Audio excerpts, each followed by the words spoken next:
Hey, this is Gary with Cubase Academy with a quick video on using Effect Sense. As you probably know, when you record a piece of audio like a vocal or a guitar or some other instrument, you can add effects to it like reverb and delay and flange and all kinds of things. So how do you get that to be on the vocal track? Well, of course you can put it directly, say if I select my vocal track here, I can put effects directly on the insert. But generally speaking, we don't do that because it's hard to get a balance. If I was to put a reverb or a delay on the end of this track, I'll just pick any order. I'll pick a Revelation here and just create a bright cathedral. We're going to use that in a minute anyway. And then if I play my track and I have this vocal guitar unmixed, it's really kind of, it's because it's directly on the track. We can set a mix. What happiness feels like, I think of you and smile. But it's not the optimum way of doing this. For a couple of reasons. Let's take this off. There's a couple of reasons why it's not optimum. First of all,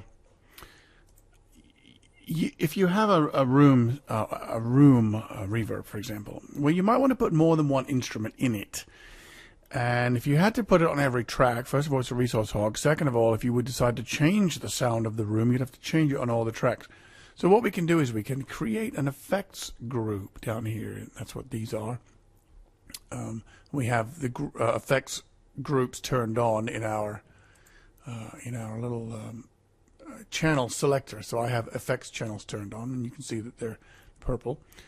And I have one called a reverb hall, that effect that I just used, except instead of being on the vocal channel itself, it's in its own subgroup, and it's its own effects group. Excuse me. So you could do that by right-clicking and saying, I want to add an effects channel here, and then choosing the effect from the list, and we would have chosen,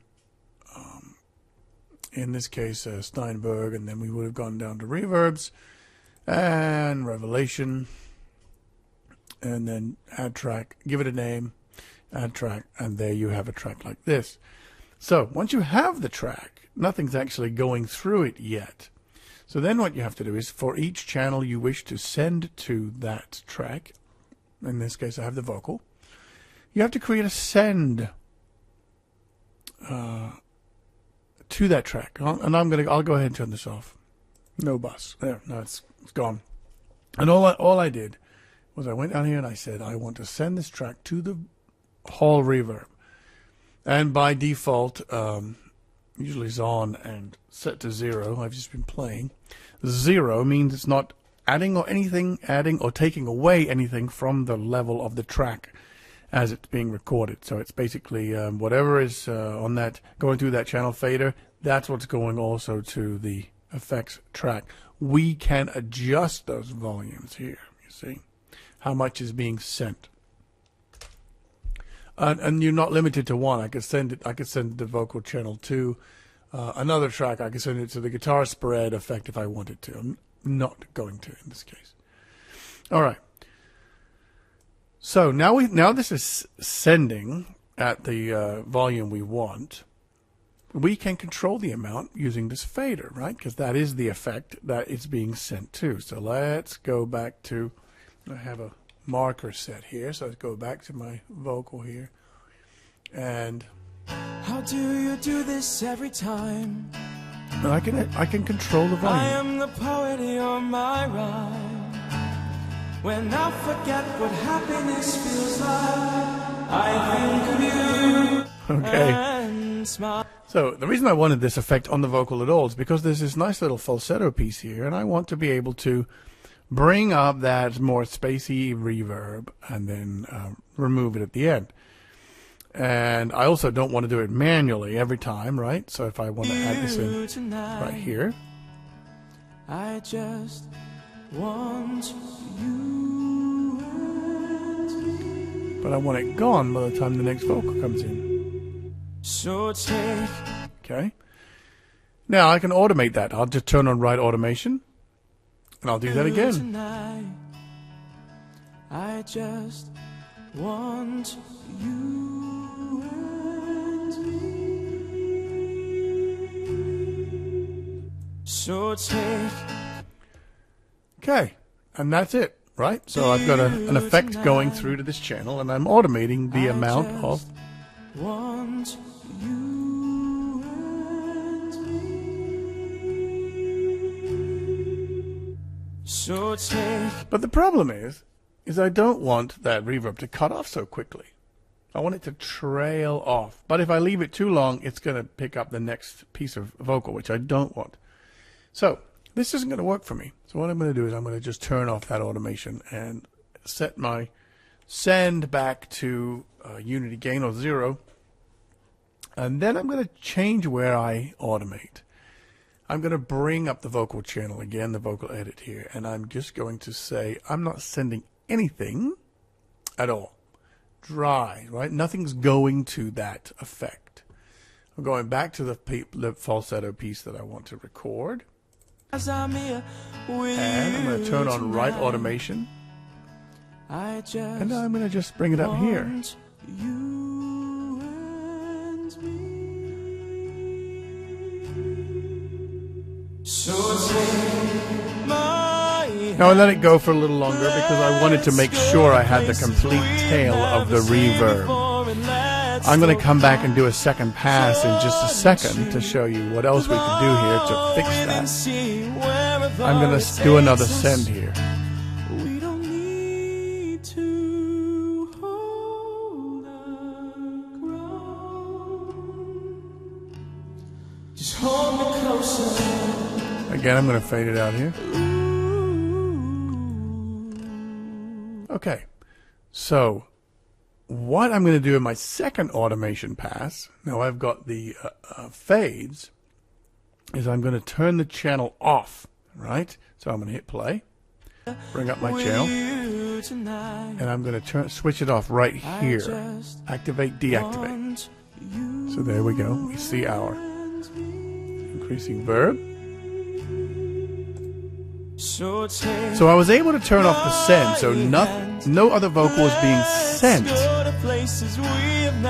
but the reverb wasn't being turned off. Okay, I've turned it back on again. Wherever it takes us, we don't need to hold the ground. Just hold me closer. And there you go. It's a nice, because it trails and it keeps going, even when, don't forget to turn off your right automation, because it'll still keep remembering clicks and things. So it turns off the send, so no other vocal is going to the reverb, but it doesn't turn off the reverb, so you still hear that sweet trailing verb sound on the vocal, even when the other vocal starts. Now, before I wrap up here, if you come back to the vocal channel and you right click and you say show all used automation, you'll see the send enable and its binary on off. It was on, I turned it off. It was on, turned it off, turned it back on again at the end. And you can see the send level. So here you can even come back in and adjust these little dots. You can grab them with your mouse and you can move them or you can delete them if you don't need them. You don't need every dot in there. You can make it completely linear, which means you could draw this in yourself if you wanted. Okay.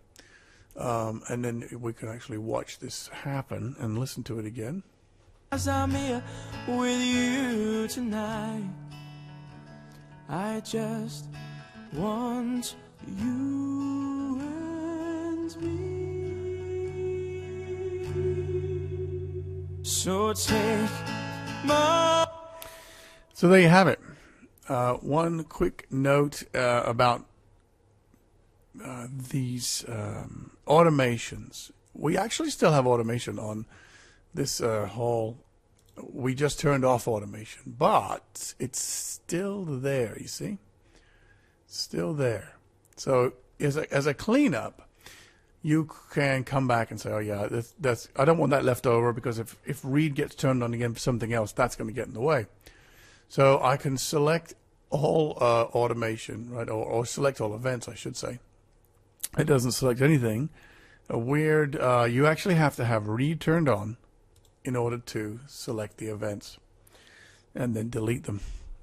Just wanted to point that out since we were in the subject of automation. But there you have it. So that's using the actual sends, automating the sends on a track.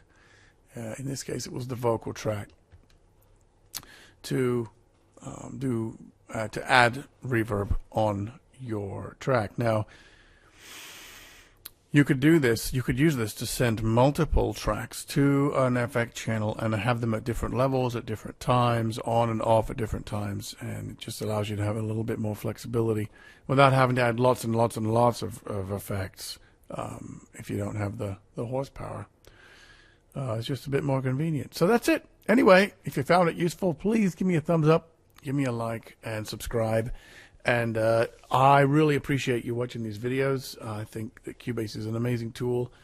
So most importantly, just go out and create something. What a fantastic set of tools we have to work with now. Right. I will talk to you again soon. Bye.